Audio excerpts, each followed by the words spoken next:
દર્શક મિત્રો, મારે કહેવાની જરૂર નથી, કારણ કે તમે સૌ જાણો છો આપણું ગુજરાત હવે નંબર 1 રાજ્ય બની ગયું છે.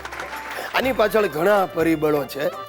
રાજ્ય સરકારની મહેનત છે, આપણા માનનીય મુખ્યમંત્રી શ્રીની દીર્ઘ દ્રષ્ટિ છે, અધિકારીઓને દોડતા કરી દઈને પોતે પણ ગુજરાતના વિકાસ માટે સતત દોડતા રહે છે. એમની વિવિધ યોજનાઓને લીધે જ ગુજરાત ધબકતું થઈ ગયું છે. અરે સાચા અર્થમાં વાઇબ્રન્ટ ગુજરાત બની ગયું છે. સાચી વાત છે ગિરીશ, સાચી વાત છે તારી. પણ હવે આ ગુજરાતમાં છે ને માત્ર બોલે નહીં ચાલે, જે બોલો ને તમારે કરીને દેખાડવું પડશે. તારી જેમ નહીં છોકરાઓને શિખામણ આપે કે સવારે વહેલા ઉઠો અને પોતે 9 વાગ્યા સુધી ઘોરતો હોય છે. બાપુજીએ કાન પકડ્યા. હવે હું પણ જે આચરણ કરીશ એ જ શિખામણ આપીશ. હા, જોયું નાલાયક ગિરીશિયા.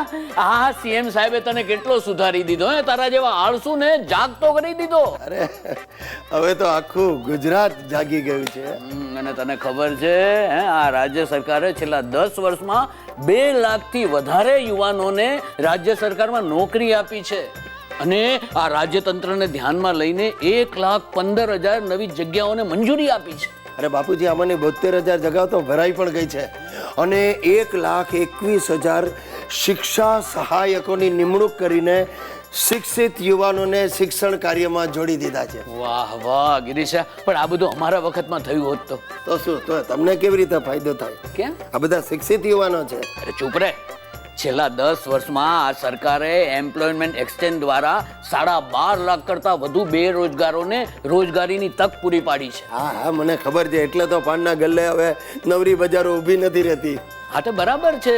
અરે છેલ્લા 7 વર્ષમાં બેરોજગારોને રોજગારી પૂરી પાડવામાં આ ગુજરાત નંબર 1 રહ્યું છે. પછી આ નવરી બજાર ક્યાંથી દેખાય? અરે મને તો ખબર જ છે, પણ તમને ખબર છે આ સિદ્ધિ માટે આપણા રાજ્યને CNN IBN 7 નો ડાયમંડ એવોર્ડ પણ મળ્યો છે. અરે એટલું જ નહીં ગિરીશિયા, રોજગાર તાલીમ કેન્દ્રો, કૌશલ્ય વર્ધક કેન્દ્રો દ્વારા અરે યુવાનોને નવી રોજગારી મળે ને એના માટેની બધી તકો ઊભી કરી છે. 37 જેટલી ઔદ્યોગિક સંસ્થાઓનું અપગ્રેડેશન કરવામાં આવ્યું છે.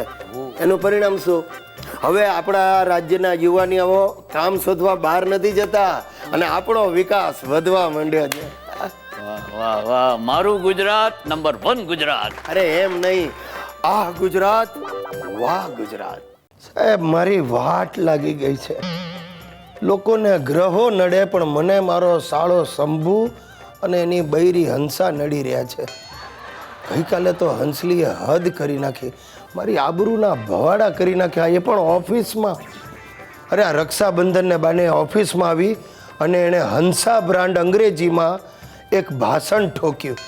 લેડીઝ અને જેન્ટ્સ, અમારા બનેવી રેડ એટલે કે ગિરીશલાલ ઇઝ ડોબર number 1. Before marriage he is nonsense, but after sister Sushila marriage he become sense. લગ્ન નક્કી થયા પછી નોકરી મળી અને અમારા સુશીલા બેનના લેગ ઘરમાં પડે ને પછી ઓફિસમાં પ્રેગ્નન્ટ થયા.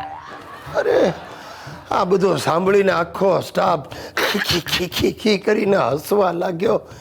મને તો મરવા જેવું થયું. મને તો થાય છે કે શંભુ અને હંસલીની સોપારી જ આપી દઉં કોકને. ગઈકાલે બાકી ચાઇનીઝમાં મજા પડી ગયો, આજે હાલો ચાઇનીઝમાં. અરે હું હાલો ચાઇનીઝમાં? તને ક્યાંય બહાર કાઢવા જેવો નથી શંભુડા. તે શું કર્યું ચાઇનીઝમાં? આ નૂડલ ખાતા ખાતા આખી પ્લેટ ઉછાળી, દિવાલો ઉપર રંગોળી કરી નાખી. મારે ચાઇનીઝમાં પાછું વાઇબ્રન્ટ ગુજરાત નથી કરવું. હે, તે ચાઇનામાં ગુજરાત ચલાવવું છે? પણ ત્યાં તમારું નામ શું રાખીશું? બહુ સહેલું છે હંસાબેન. એમાં શું છે, ચાઇનામાં નામ કેવી રીતે પાડે જાણો છો? થાળી વાડકા પછાડવાના, જે અવાજ થાય એ તમારું નામ. ટિંગ ટોંગ ચીડિંગ ચીંગ. સમજી ગયા? પણ આટલું લાંબુ નામ બોલવું કઈ રીતે? તમારે બોલવાનું જ નહીં ને. મારું કામ હોય ત્યારે થાળી વાડકા પછાડવાના, હું હાજર થઈ જઈશ. એ બનેવીલાલ, પેલો ઈતિયો અંદર થાળી વાટકા પછાડે છે, એનો બ્રેકફાસ્ટ નો ટાઈમ થઈ ગયો. હરામખોરને સાંજે 6:30 વાગે બ્રેકફાસ્ટ કરવા જ? હા તો એ તો ભૂખ લાગે ત્યારે બ્રેકફાસ્ટ. એ વેરી ગુડ હો. આજે તો આપણે ફાસ્ટ ફૂડમાં જ લંચ લેવા જઈશું. આખો દિવસ ખાવાનું જ હોય છે, સાંજે 7 વાગે તમારે હવે લંચ લેવું છે? ભાઈ અમારે કાઠિયાવાડમાં તો છે ને પેટમાં ઉદેડા દોડે ત્યારે લંચ, પેટમાં બિલાડા દોડે ત્યારે ડિનર. અને પેટમાં ભેંસ ભાંભરે ત્યારે ટોયલેટ.